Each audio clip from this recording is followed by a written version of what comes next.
जय श्री राधे। नाम जप आनंद स्वरूप अनमोल कथा परम पूज्य श्री हनुमान प्रसाद पोद्दार जी महाराज की पुस्तक से। परम पूज्य कहते हैं, यह संपूर्ण संसार मुझे इतना मीठा क्यों लगता है। संसार के यह सब पदार्थ, संसार के सभी प्राणी मेरे हृदय में आनंद का इतना उद्वेग क्यों कर रहे हैं। किस लिए बीच बीच में इन सबको अपने हृदय मंदिर में विराजित कर रखने की इच्छा होती है, क्योंकि इनको देखते ही समय समय पर ऐसा मालूम होता है कि ये सब मेरे अपने हैं, अत्यंत आदरणीय हैं। किस लिए इनकी चर्चा मेरे कानों में सुधा सिंचन करती है। क्यों इनके स्पर्श से ही समस्त शरीर पुलकित हो उठता है। वास्तव में इस जगत का कोई भी प्राणी, कोई भी वस्तु मेरे प्राणों से दूर नहीं है, मुझसे अलग नहीं है। मैं जो कुछ हूं ये भी ठीक वही है। मैं जब विजातीय भाव से मूढ़ बुद्धि हो जाता हूं तभी गोलमाल होती है। अन्यथा मैं जब अपने को सत्य रूप में देखता हूं तब तो किसी को भी अपने से पृथक नहीं देख पाता। तो फिर जो यह वह अपना पराया आदि भिन्न भिन्न भाव देखे जाते हैं, वे क्या कुछ भी नहीं है। अवश्य ही इन सबको कुछ नहीं है कहकर उड़ा देने की ताकत नहीं है। परंतु यह सब वहीं तक कुछ हैं जब तक हम इन्हें बाहर की वस्तु समझते हैं, आत्मा से पृथक मानते हैं। जब आत्म दृष्टि खो बैठते हैं तभी यह अनेक भाव स्पष्ट होता है। तभी देश देश में, नदी नदी में, पर्वत पर्वत में, ऊंचे नीचे में, स्त्री पुरुष में और देह देही में अंतर मालूम होता है। और यह सबका अंतर ही हमें गोरख धंधे में डाल देता है। परंतु हम केवल हाड़ मांस के पिंड मात्र नहीं हैं, हम तो चेतन हैं। और वह चेतन सब समय सर्वत्र अखंड मंडलाकार से व्याप्त है।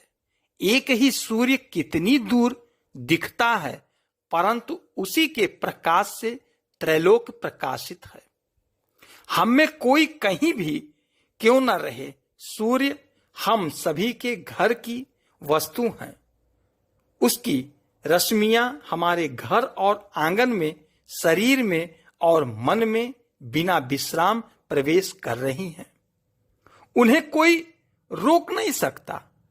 इसके सिवा जो कुछ भी दृश्य पदार्थ देखे जाते हैं वे सभी सूर्य के प्रकाश में देखे जाते हैं, और उनका जो स्वरूप प्रकाशित हो रहा है वह भी उस सूर्य का ही प्रकाश मात्र है। सूर्य भी उस सूर्य के ही प्रकाश से दिखता है। सुतरा सभी सूर्य हैं, इसलिए हम कोई भी अलग नहीं है। सबके साथ एक अखंड योग से युक्त हैं। प्रत्येक घड़े में जो अलग अलग सूर्य दिखते हैं सो उसी एक सूर्य के प्रतिबिंब हैं। अनेक देखकर भ्रम होता है, परंतु वास्तव में वे सभी अनंत प्रतिबिंब हैं। उस एक ही सूर्य के अंधेरे में मुख पहचाना नहीं जाता, अपने पराये का निश्चय नहीं होता। अज्ञान अंधकार से हमारी भी वही दशा हो गई है। परंतु आज इस विकसित हुए आत्मा के प्रकाश से किसी को पहचानने में कोई कष्ट नहीं होता। आज इस चेतन के प्रकाश से जगत के सारे पदार्थ आनंद रस में मतवाले हुए डगमगा रहे हैं। मालूम होता है सब में आनंद भरा है, इसलिए जिसकी ओर दृष्टि जाती है उसी में से चिदानंदमय आत्मा का स्वरूप फूट निकलता है। कैसा सुंदर है, कैसा अनूप है। जन्म में जैसी सुंदरता है, मृत्यु में भी वैसी ही सुंदरता है। मुख की हंसी में उसका जैसा मनोहर सौंदर्य है, दुख की अश्रुधारा में भी उसकी वही अनोखी रूप माधुरी है। अतएव किसी को देखें या ना देखें, पहचाने या ना पहचाने हैं, हम सभी अंतरात्माओं का मिलन क्षेत्र हैं। एक अखंड अद्वितीय परमात्मा जो तरंगे तट पर आघात कर रही हैं, वह क्या महासमुद्र से पृथक हैं? प्रत्येक और परम वह एक ही वस्तु है। इसी से प्रत्येक प्राण में मिलन की इतनी आकांक्षा है। सब प्राण उसी एक महाप्राण समुद्र के वश में हैं। इसी से हम सबके साथ समान भाव से सुख दुख और संयोग वियोग का अनुभव किया करते हैं। इसी से संकुचित ज्ञान नष्ट होने लगता है अहंकार से। फिर सर्वत्र ही उसका स्पर्श पाकर शरीर रोमांचित हो उठता है, प्राण प्रफुल्लित हो उठते हैं। हे मेरे श्याम सुंदर, हे मेरे हृदय सखा, हे जीवन के सर्वस्व धन, आज यह क्या देख रहा हूं। आज यह करोड़ों विभिन्न वस्तुएं, करोड़ों नर नारी सभी मानो एक ही प्रतीत हो रहे हैं। इनमें कोई भी दूसरा नहीं है, कोई भी मेरी आत्मा से भिन्न नहीं है। तुमने अपने निर्वय रूप से यह तत्व कितनी सुंदरता से मुझे समझा दिया। कैसा सुंदर है, कितना मधुर है। हम सभी उस अखंड अद्वितीय चेतन के साथ योग युक्त होकर एक हो रहे हैं।